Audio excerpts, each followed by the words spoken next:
The Whistler.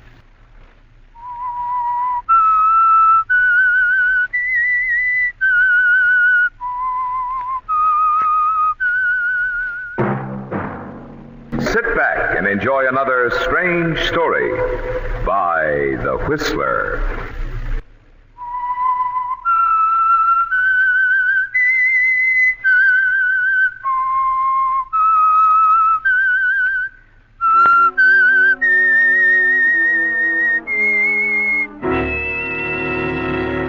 I am the Whistler, and I know many things, for I walk by night.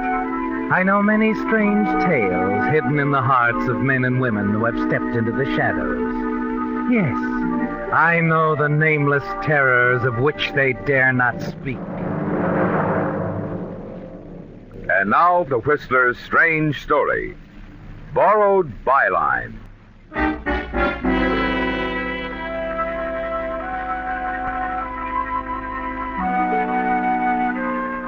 The trip from Calcutta to Hong Kong had been hot and dull, and Craig McKelvey was glad when the slackening of the ship's engines told him they were moving through Laiman Pass into Hong Kong roads. At the railing outside his stateroom door, he could see the lights of Victoria rising from the jam-packed esplanade to the luxurious villas high up on the peak, and off to the starboard other lights marking Kowloon Point on the mainland. He was glad now that he'd taken the bull by the horns and come here. Calcutta was a fine place for a year, even two, but 6 years had been too much. And when the opportunity for some quick money had come, he decided to take it and come to Hong Kong, orders or no orders. 5 minutes after the gangplank had been lowered to the dock, there was a knock at his stateroom door. Craig McKelvey smiled as he turned to open it. Solandrum hadn't changed a bit, still as prompt as ever. Well, Alphonse Solandrum. Good evening, McKelvey. Nice to see you again. Yes, indeed. Have a chair. Thank you. Let me fix you a drink, Solandrum. Scotch and splash? You're very kind. Oh, on the contrary, I'm very practical. You always discuss business better over a drink. And I know the wire you sent me had a deal in it somewhere. I thought I made that clear. You're never very clear, Solandrum, particularly where money's involved. And what makes you think there's money involved, my friend? You don't think I'd jump my job and take a long boat ride to renew an old acquaintance, do you? Wait a moment. Jump your job? Well, not exactly. But my editor in London... Mr. Ames. All right, Mr. Ames fails to realize that at times a roving correspondent has to rove. He might take a dim view of my sudden departure from Calcutta. I hope not. Huh? You see, McKelvey, your excellent standing with your newspaper in London is exactly the reason I wired you to come here. Here's your drink. Thanks. Your health, my friend. Excellent Scotch, McKelvey. Excellent. You can thank the purser. I won it from him last night in a card game. Now, what are you saying about my job? I think perhaps we'd better discuss mine first. I've established a new connection, McKelvey. I see. Representing a British importing firm. Sounds honest. So it is. That's strange, Alphonse. I've never known you... Tut. My past is a closed book, something to be forgotten. There's much to be done here, McKelvey. New worlds to conquer. The right man, the right set of circumstances, and the wealth of the Orient is here for the taking. Tell me, my friend, how much do you know of natural history? What? Do you know, for example, that on the slopes of the mountains to the west, there lives a species of deer, a small hornless animal, unimpressive as a trophy, but worthy of the most skillful hunter who ever held a rifle? If you don't mind, old man. I'm being obscure again. To make a long story short, McKelvey, this little animal is the source of one of the most precious materials in the world. A substance for which there is an almost hysterical demand at this very moment. Well, go on. What is it? Musk. Musk? An essential ingredient of the finest perfumes. What little there is in great demand on today's market. Well, that's all very interesting, but where do I come in? I'm coming to that. It seems there is a persistent rumor that a fabulous amount of purest Tibetan musk is floating around East Asia somewhere. My firm is most anxious to locate it. So anxious, in fact, that they've retained me for the past 8 months solely to conduct the search. And that, McKelvey, is where you come in. Oh, is it? A simple dispatch in your very reliable newspaper indicating I have discovered the musk would simplify my problem immeasurably. I'm still a lap or two behind, Alphonse. I know I can be frank with you, my friend. From the moment I accepted this proposition, my problem has been to persuade my superiors in London to advance funds to cover the purchase. Needless to say, my firm in London tends to be cautious, since the transaction will come to over $250,000 American. Then you have found the musk? No. Yet you want me to file that story?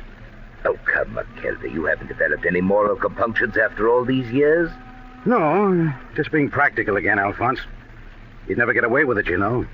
In the first place, they'd never send the funds without checking. In the second place, the idea of picking off $250,000 and disappearing is simply fantastic. You underestimate me, my friend. After all, I haven't been at work on this for 8 months for nothing. So all you need is a story over my signature and they'll jump. They do anything to close fast, prevent competitive bidding. I see. You realize, of course, that this kind of a sellout would finish me as a foreign correspondent. It should be well worth your while. How much? $25,000 American. You underestimate me, Alphonse. Make it $50,000. That's a lot of money for a story. You're buying a career. Excuse me. Yes? Cablegram, sir. Oh, here you are. Thank you, sir. Hold for arrival. What? Consider your impromptu departure from Calcutta inexcusable. Your services with this paper terminated immediately. Frank Parksley has requested temporary transfer to Hong Kong, instructing him to replace you on arrival. Ames.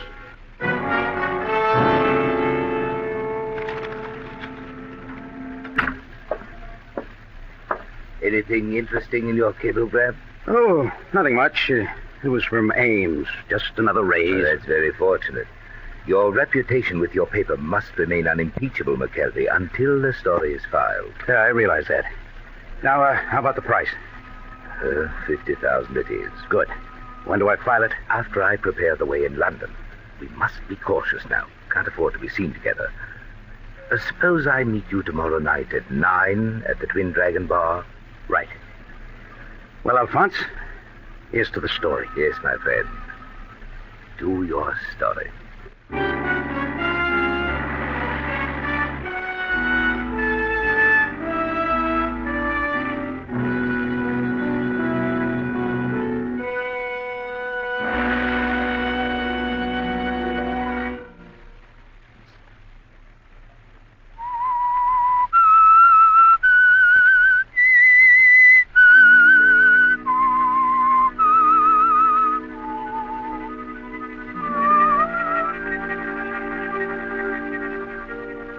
It's strange, isn't it, Craig?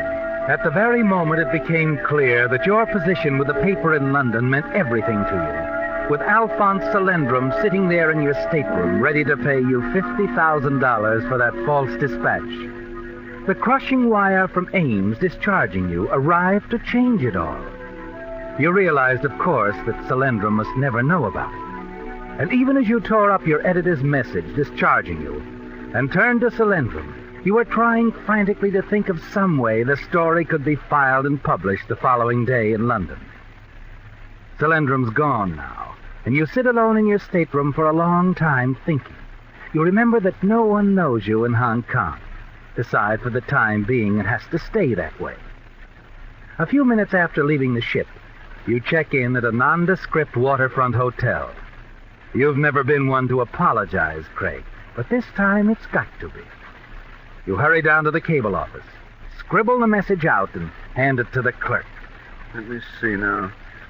Timothy Ames, Fleet Street. Can't believe you're serious. Came here on tip. Underground movement very active in southern China. Know you will allow me time for full report. McKelvey.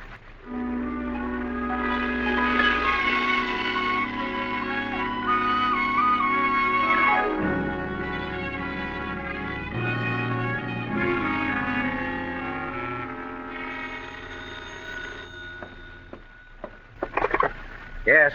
Mr. McKelvey, Yes, speaking. we have received a cable for you from London. Oh, would you please read it? Repeat, you are relieved immediately. Parksley arriving Hong Kong, SS Malaya soonest. Ames. I see. Any answer? No answer.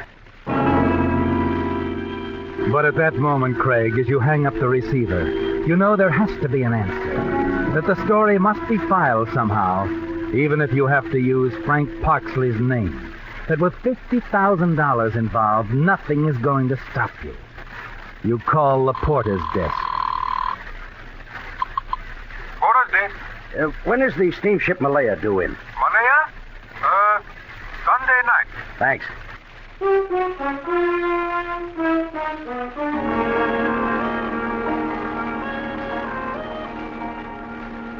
And Sunday night is uppermost in your mind as you sit with Solendraum later that evening in a dark booth at the Twin Dragon.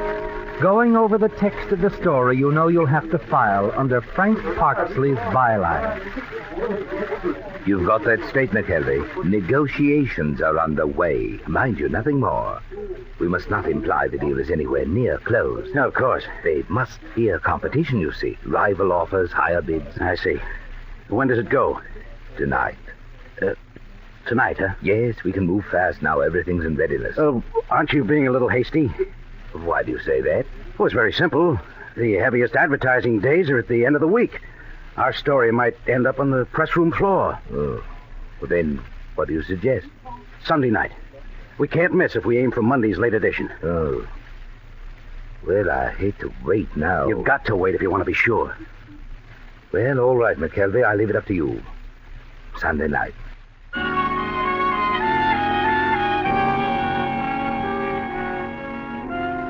Yes, Craig, it has to be the night Parksley will arrive on the Malaya. Because your mind is made up, isn't it? On Sunday night, you're going to check out of the Hotel Oriental as Craig McKelvey. You're going to move into higher circles in the Victoria as Frank Parksley. And between the two, there'll be a murder.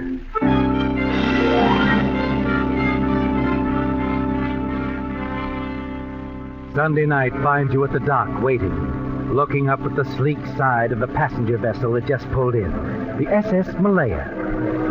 You breathe a sigh of relief when you see Parksley, the linen suit, the thin, rangy figure, the same Frank Parksley you saw in Singapore years ago. Hello, Parksley. Huh? You don't remember me. I'm McKelvey. Oh, yes, McKelvey, of course. I'm sorry. No, we only met once. Yes, London, wasn't it? Singapore. Oh. But it's all right. I wouldn't have remembered you if I hadn't been told you were coming. Oh, well, then they did inform you that I... Yes, they sent me a cable. Yes. I'm sorry, old man. I've been trying desperately to get out of Burma, but it hasn't anything to do with displacing anyone. Oh, I know. That's my own doing. And Ames, he agrees that I'm a bum. Well, I wouldn't worry about it. We all have at least one editor who can't stand us. Sure. Look, I hired a car. I'll drive you up to the hotel. Well, that's very sporting of you, McKelvey. However, there's been a delay in getting my baggage off, and I'm afraid... Oh, they'll send it up for you. Well, if you don't mind, I'd rather wait. Past experience, you know? Somewhere in the Orient, there's a typewriter, 3 suits, and 6 pair of my best Argyle. Yeah, I know what you mean. So we wait. Yes, if you don't mind. I insist. You don't know Hong Kong, Parksley, but it's like the baggage. A man can get lost here.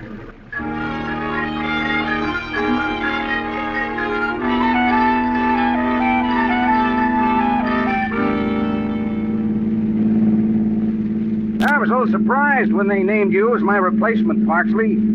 What struck you to want to leave Burma? Oh, well, at the moment, I think there's more opportunity for me here. Oh, really? Yes. I say, is this the road to the hotel? Well, it's a roundabout one, but I thought you might get a kick out of seeing the bay. Well, well, yeah, it's pretty all right. There's quite a view spot up ahead. A friend of mine drove me out to it the first time I was here. Oh. Yeah, here we are, just around this curve. Yes, I say, you're right. It takes in the whole shoreline, doesn't it? Yeah. Actually, we're not up very high. just the way the island jets out here. Well, not many people could know this spot. It wouldn't be so deserted. I'll have to remember it, McKelvey. You listen as Interesting Frank place. Parksley prattles on about the view. He's right, isn't he, Craig? Not many people know this spot. You're thinking that as Parksley turns his head, looks away from you in the direction of the bay. Your hand moves down and tightens around the handle of a heavy wrench at your side. The lights over there, McKelvey. They're glittering like the gold we mortals are always after, hmm? Have you ever thought of them that...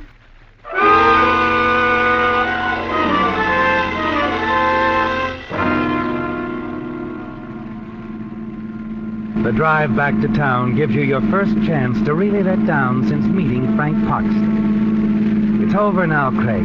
You did it. Killed Parksley and sent his body, heavily weighted with stones, over the side of the cliff and splashing into the waters of the bay.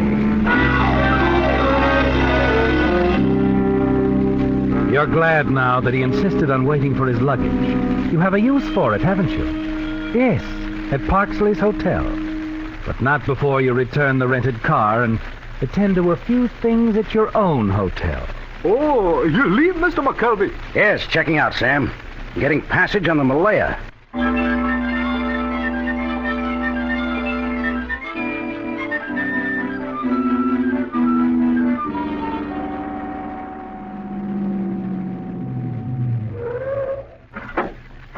Here's the Hotel Victoria, mister. All right.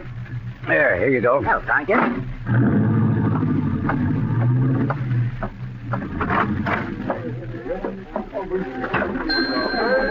Front, boys? Front? Oh, yes, sir. I wired for a reservation. The name is Parksley. Oh, yes, I remember. If you just sign this card, Mr. Parksley. Very well. And it's room number 402. Here's the key. The boy will take your bags. Fine. All right, Sonny, let's... Well, if it isn't my good friend. Solandrum. Yes, indeed, my dear man. You go on ahead, boy. I'll be right up. You said yourself we shouldn't be seen together. But not here, not here. I'm in room 402. If there's anything to talk about, wait about a half hour and then meet me there. As you wish, my friend. Room 402.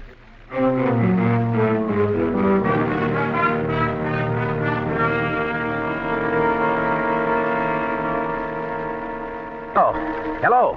Yes, sir? Operator, I was talking to the cable office. Could you reconnect me? I was filing a dispatch for my paper. Oh, sorry. One moment. I'll get them again. Go ahead, Mr. Parksley. I'll give it to you from the beginning again. Hong Kong, August 17th. Supposedly well-founded reports indicate certain Alphonse Solandrum, agent for a London importing firm, negotiating for purchase of largest quantity Tibetan musk ever involved in single transaction. Solandrum, commissioned by his firm...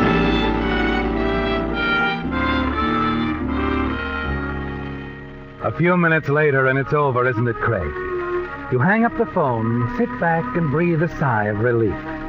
You worked fast, didn't you? And it went through. Everything you said. The report will appear in the London paper. You've managed to keep your promise to Solandrum, haven't you, Craig? With the aid of Parksley's arrival and sudden departure. Now all that's ahead is to wait and collect your fee.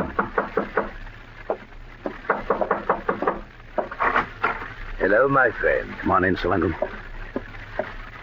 I trust you feel free to talk now, my dear McKelvey. Anybody see you come up? Why are you so nervous? You're not at all the man of iron. Never mind. Just don't like to ask for trouble, that's all. I did a serious thing. I hope you appreciate that. You've already filed the dispatch? I have. Oh. What's the matter? Don't tell me it isn't going to work. I have better news, McKelvey. Much better. News that will preserve your integrity as a correspondent. What are you driving at? Supposing I were to tell you that anything you said concerning the negotiations for my firm in London were true. Is that what you are telling me? Exactly. At long last, after 8 months, mind you, I have been contacted by letter. The man who has the musk wishes to discuss business with me. Now, wait a minute. We had an agreement. Oh, please, my friend, I'm not forgetting. Not for one moment. As you say, we had an agreement, a gentleman's agreement. And because of it, you will receive the amount I promised. But if you have to make a legitimate purchase... I'm not above such an action, McKelvey, not under the right circumstances. You're Meeting this man tonight? He's coming here to the hotel, yes. I must talk to him privately. You see, the margin of profit is accounted for by the simple fact that he did not come by the musk by entirely honest means. So he's willing to sell for less? I am buying the musk for exactly half the price my firm will pay. I see. Very neat, Solandrum. So you need have no concern over your share. I'll bring it here to your room the moment my guest departs. Sorry, Solandrum. I hate to be indelicate about it, but I'm in too deep. We'll wait for your man right here. Together. Yes, Clark? This is 402. Yes, sir. Mr. Solandrum is visiting with me, but he expects a caller. If anyone asks for him, would you send him up here? Certainly, Mr. Parsley. Thank you. All taken care of, my friend? All taken care of. Nothing to do now but sit and wait. Ah, yes. And the moment is close, McKelvey. This will-o'-the-wisp I've pursued these many months is almost in my grasp. Think, man, in a matter of hours, perhaps minutes, we'll both be rich.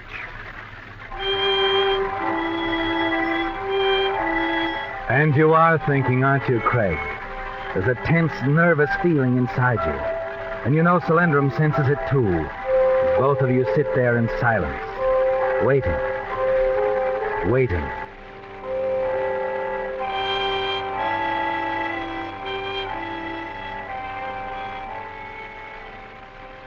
You glance at Frank Parksley's brown leather luggage piled next to the chair, thankful that the initials FP are facing you and not Solandrum.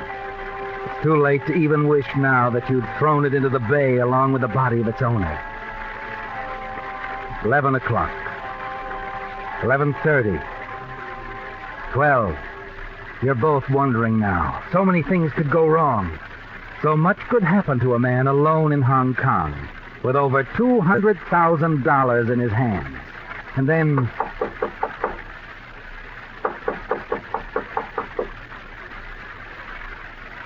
You'd better answer the door, my friend. Our visitor is here.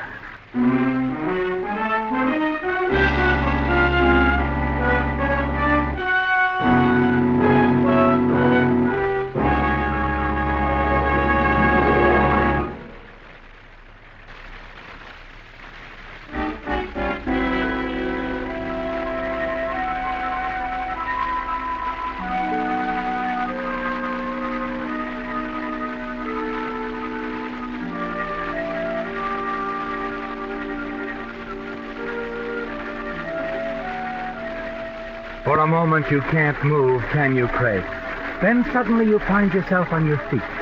And in the few seconds it takes you to cross the room, the whole nightmarish story flashes across your mind. The cryptic wire Solandrum sent you in Calcutta, the fortune in Tibetan musk, the false dispatch, Frank Parksley's body lying at the bottom of the bay, and above all, the fear, the terrible knowledge of what will happen if they find you here in his place. Yes, Craig. From now on, you have to move fast. Good evening. I wonder if I'm in the right room. Oh, yes. The man you want is inside. Come in. This is Mr. Solandrum. Good evening. I presume you're Parksley? Parksley? Yes, Craig, the man I've been expecting. That's very interesting, Mr. Solandrum. I'm Inspector Wilson. I knew Frank Parksley wasn't working alone, so I've been following him ever since he robbed a trader in Burma of a fortune in Tibetan musk.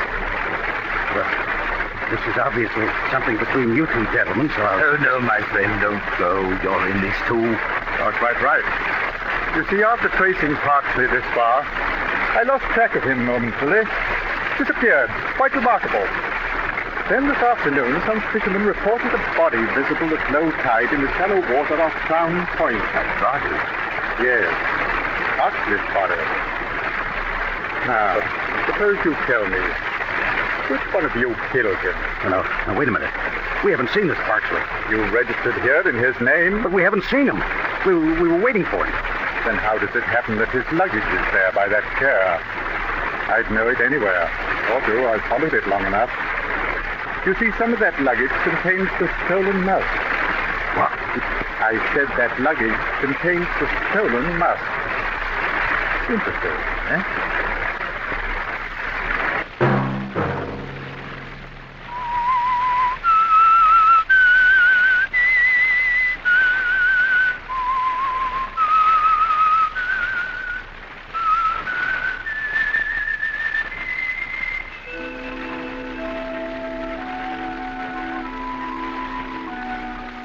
Let that whistle be your signal for the Whistler each Sunday night at this same time.